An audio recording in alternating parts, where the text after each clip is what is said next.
October is Domestic Violence Awareness Month.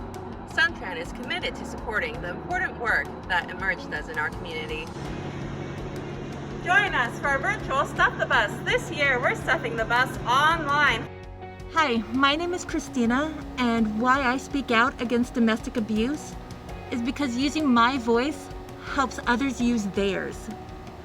Listening to survivors in our community tell their stories puts a spotlight on domestic violence. We need to listen. We need to call it out because that's how we start change. Emerge Center Against Domestic Abuse is proudly rooting for all the Mighty Mijas and Mighty Mujeres taking on the Mighty Mujer virtual race.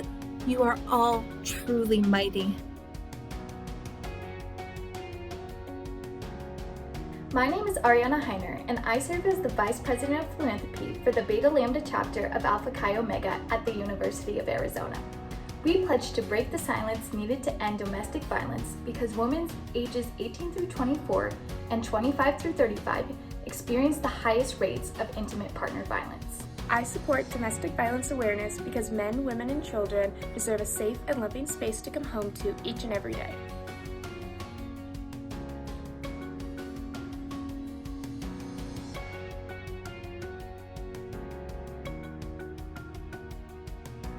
One of the things that's important to know is that, Emerge and the services that we provide are critical. We know that they matter deeply in the lives of the individuals and families that we serve.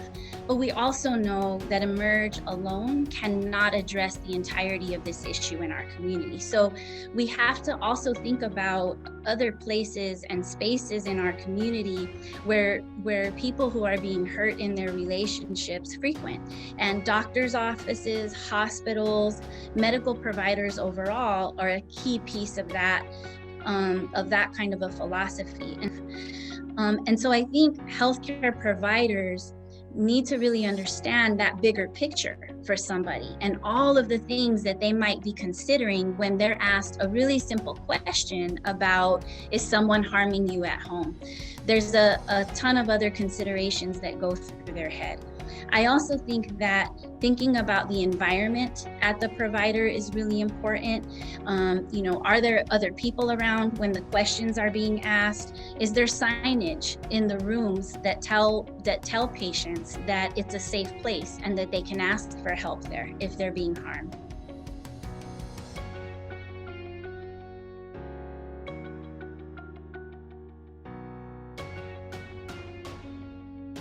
Well, I think in a number of ways. I mean, what we know is that while there's absolutely domestic violence that takes place in all relationships, it can be in same-sex relationships, as much as heterosexual relationships. It can be where there's a woman who might be abusive towards a man. Those things absolutely occur. And we also have to be very real about the fact that the vast majority of this gender-based violence is male violence against women. And so there's the first level, which is, are we as men willing to acknowledge that we are often taught, sometimes directly, sometimes indirectly, but are often taught behaviors and more so belief systems that lend themselves to us being coercive, manipulative, abusive, and violent in relationships. And are we willing to take a look at our own behaviors around them? But then also, we as men set the norms for other men. And so even if we ourselves are not using those abusive relationships, what we often talk about is the fact that the minority of men who use abuse in their relationships are doing so in the presence of all the rest of us men. And often that is met with silence. It is met with a deafening silence that essentially says, it's okay, that I'm gonna adhere to the bro code more than I am and worry about my own comfort, or discomfort rather, in talking to you about what I see, telling you that I don't think that's okay, than I am worried about the safety of that person's partner. And are we willing to break that silence and start to shift the norms that we set for each other as men, the way that we teach our sons what it means to be a man, Are we willing to make shifts around that and to say that women are not objects, that joking about objectification of women or over-sexualization of women is not okay? Are we willing to say that men are not meant to be aggressors who take what they want, and that there really is a different way to look at healthy manhood? That's the kind of things that we as men need to step up and do. And it really does come at both an individual level, looking at ourselves, looking at people in our lives, but also what we're willing to stand up and say, and do we leave it to women? I think that's an important piece of this too, is that it's not that women can't do this work, it's that men must. It's that it's our responsibility around an issue of gender-based violence that is largely, predominantly, disproportionately male violence against women. But that is not a women's issue any more than it's a man's issue. It is a man's issue in that if we, by and large, represent the folks who are perpetrating that abuse, then we need to be the ones to really step up and engage in changing that and having a different kind of definition of healthy manhood. And so we certainly encourage all men to see domestic violence as a men's issue as well.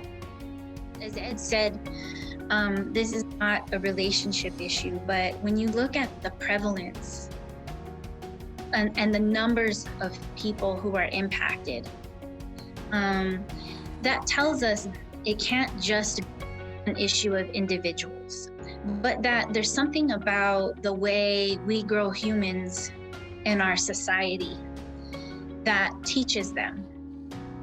It teaches them a fundamental set of beliefs that provide the opportunity and space to give permission to hurt others. So when I think about it in that way, then I think about the ways that we socialize children, the ways that we teach really rigid gender roles. We teach, young boys to hide their feelings. We teach them that anger is the only emotion that's acceptable for a man. We don't teach them the full range of their humanity. And so I think a lot about that. I think about the critical role, as I said before, that so many spaces in our community plays. I think about schools, teachers, coaches. All of those are important places where children are socialized to think about other human beings, and certainly the humanity of others, but also their own humanity. And we have got to start working on that as a root cause of domestic abuse in our community.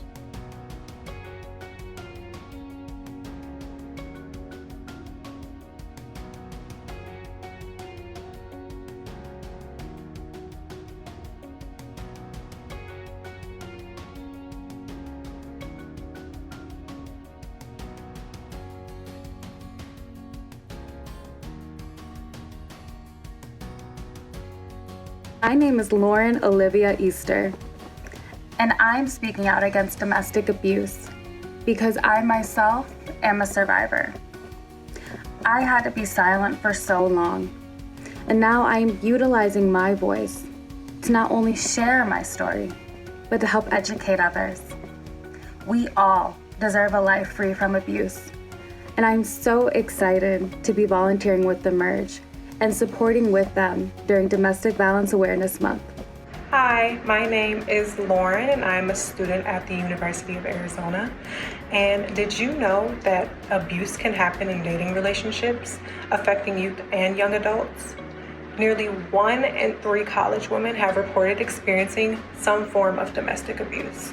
So why am I telling you all of this? Because we need to get people involved and aware of the issue. Domestic abuse is a community issue, not a private matter. As a member of the community here in Tucson and at the university, I believe that it is essential that we begin addressing and reconstructing the social norms that have enabled domestic abuse and sexual violence to impact the lives of individuals and communities around the world. One way that we as college students can answer the call to end domestic abuse is by learning the warning signs of abuse that our peers may be showing in order to protect our community. By being more aware of what domestic abuse looks like, we are better equipped to put an end to it. The reason why I choose to speak out against domestic abuse is because research shows that 62% of undergraduate college students said that they have been physically, psychologically, or sexually abused by a partner. This means that you're likely to know someone who has experienced or is experiencing domestic abuse. In our community, we can stop domestic violence, but we need your help. Please go to emergecenter.org to learn how to get involved.